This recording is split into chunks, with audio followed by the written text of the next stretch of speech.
저는 오늘 며느리가 될 사람의 아파트 문 앞에 서서 제 인생에서 가장 큰 충격을 받았습니다.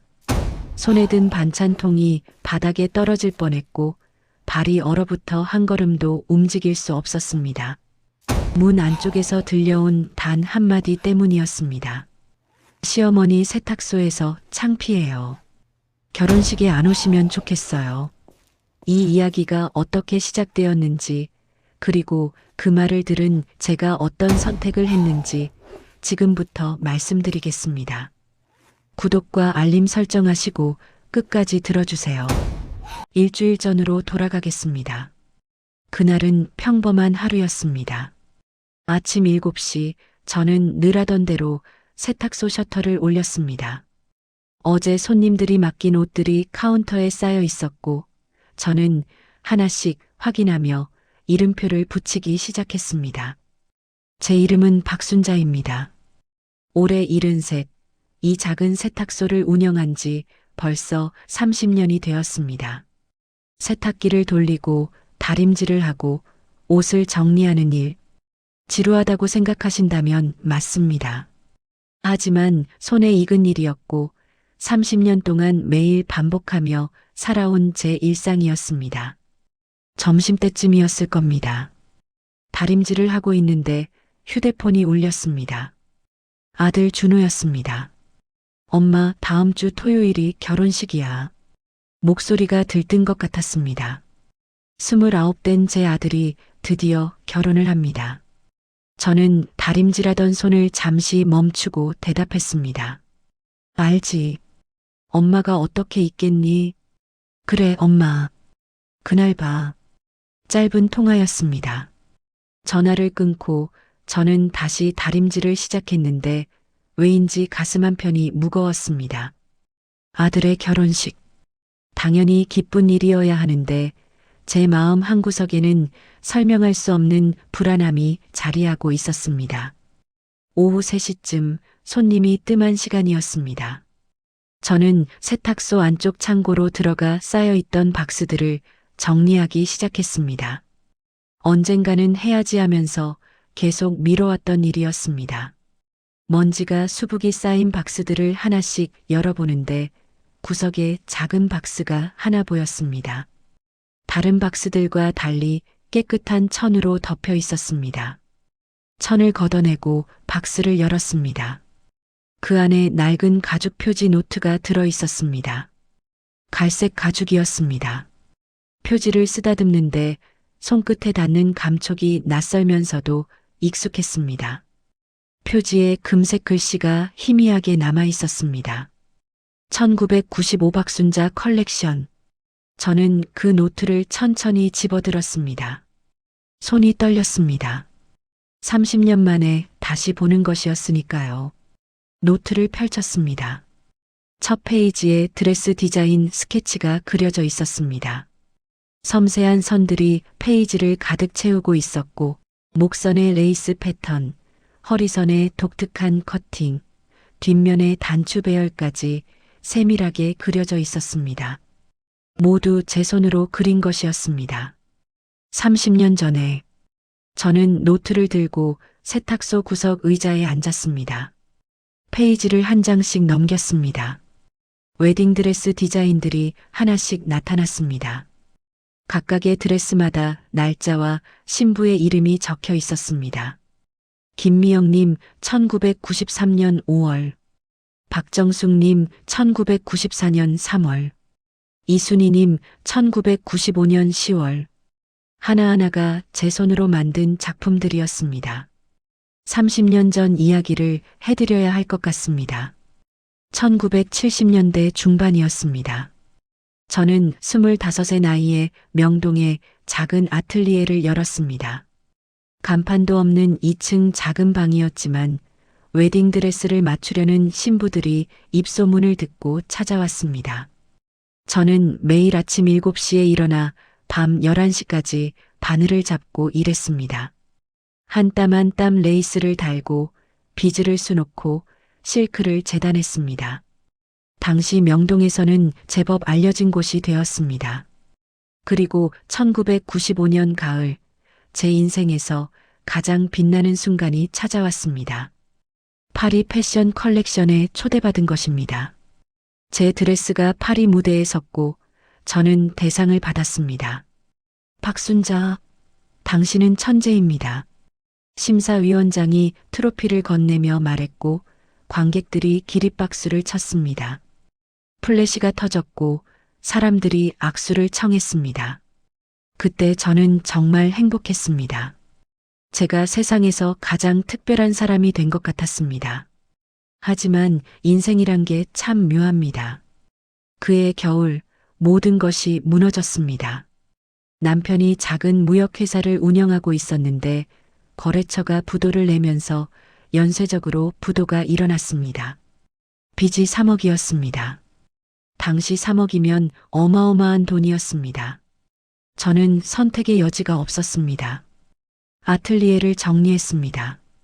30년 동안 정성스럽게 모은 원단들, 디자인 샘플들, 그 모든 것을 헐값에 팔았습니다.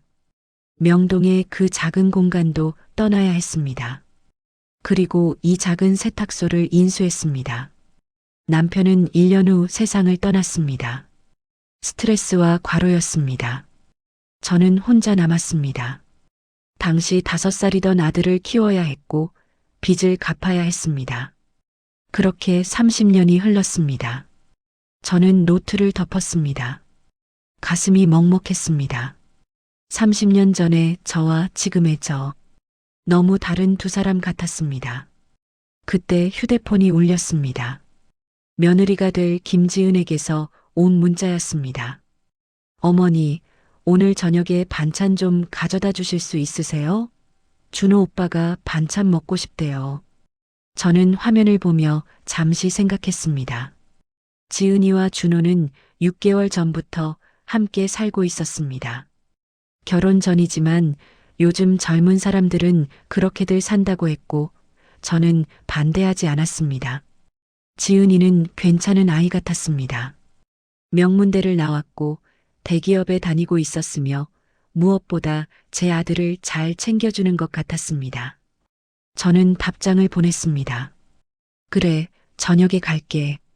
오후 6시 저는 세탁소 셔터를 내리고 집으로 향했습니다. 부엌에 들어가 냉장고를 열었습니다. 아침에 만들어둔 반찬들이 보였습니다. 김치, 된장찌개, 멸치볶음, 시금치나물. 하나씩 투명한 통에 담고 비닐봉지에 조심스럽게 넣었습니다. 현관을 나서려다가 문득 거실을 돌아봤습니다. 세탁소에서 가져온 그 갈색 노트가 소파 위에 놓여 있었습니다. 저는 노트를 집어들고 한참 바라봤습니다. 그리고 다시 소파에 내려놓았습니다. 30년 전의 이야기는 이제 과거일 뿐이었습니다. 지금의 저는 그냥 세탁소를 하는 73 할머니일 뿐이었습니다. 지은이가 사는 아파트는 저희 집에서 버스로 30분 거리였습니다. 저는 버스에 올라 창가 자리에 앉았습니다. 해가 지고 있었고 거리의 불빛들이 하나씩 켜지기 시작했습니다. 퇴근하는 사람들로 버스 안은 붐볐습니다. 저는 무릎 위에 비닐봉지를 올려놓았습니다. 김치 냄새가 조금 났습니다. 옆자리에 앉은 젊은 여성이 힐끔 쳐다봤지만 저는 신경 쓰지 않았습니다. 30분 후 버스에서 내렸습니다. 지은이가 사는 아파트 단지가 보였습니다. 새로 지은 고급 아파트였습니다. 엘리베이터를 타고 15층으로 올라갔습니다. 복도를 걸으며 1502호를 찾았습니다. 문 앞에 섰습니다. 초인종을 누르려고 손을 들었는데 문이 살짝 열려 있었습니다. 안에서 여자들의 웃음소리가 들렸습니다. 저는 초인종을 누르지 않았습니다. 손님이 있나 보다 생각했습니다. 조금 기다리려고 했습니다. 그때였습니다.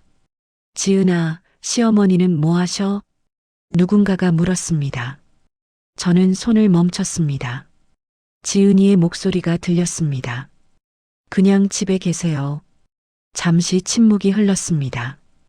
요즘 시어머니들 다 뭐라도 하시던데? 우리 시어머니는 병원 원장이시거든. 또 다른 친구의 목소리였습니다. 지은이가 작게 한숨을 쉬었습니다. 작은 한숨이었지만 문 밖에 서 있던 저는 다 들었습니다. 사실 세탁소 하세요. 제 숨이 멎었습니다. 아, 그래도 성실하게 일하시는 거잖아. 좋으시네. 친구가 말했습니다. 지은이가 다시 말했습니다. 그게 문제가 아니라 결혼식 때 친구들이 물어보면 뭐라고 말해야 할지 고민이에요. 그냥 솔직하게 말하면 되지, 뭐. 언니, 난 명문대 나왔잖아. 친구들도 다 좋은 집안이고. 근데 시어머니가 세탁소. 솔직히 좀 창피하지 않아? 제 손에 든 비닐봉지가 흔들렸습니다. 반찬통들이 서로 부딪히는 소리가 났습니다. 간신히 붙잡았습니다. 에이, 그래도 내 시어머니잖아. 친구가 말했습니다. 지은이의 목소리가 다시 들렸습니다. 더 작아진 목소리였지만 저는 모든 말을 또렷하게 들었습니다. 차라리 결혼식에 안 오시면 좋겠어. 아프다고 하시든가. 그럼 설명 안 해도 되잖아. 저는 뒤로 물러섰습니다. 천천히 조용히 비닐봉지를 문 앞 바닥에 내려놓았습니다. 손이 떨렸습니다. 돌아섰습니다. 복도를 걸었습니다. 한 걸음씩 내딛는데 다리에 힘이 없었습니다. 엘리베이터 버튼을 눌렀습니다. 문이 열렸습니다. 안으로 들어갔습니다. 문이 닫혔습니다. 혼자였습니다. 그제야 눈물이 흘러내렸습니다. 다음 편에서는 제가 집으로 돌아와 발견한 놀라운 사실을 말씀드리겠습니다. 지은이가 입을 웨딩드레스, 그 드레스에 숨겨진 비밀, 그리고 30년 전 파리에서의 제 이야기. 구독하시고 다음 편도 꼭 들어주세요. 내일 같은 시간에 뵙겠습니다.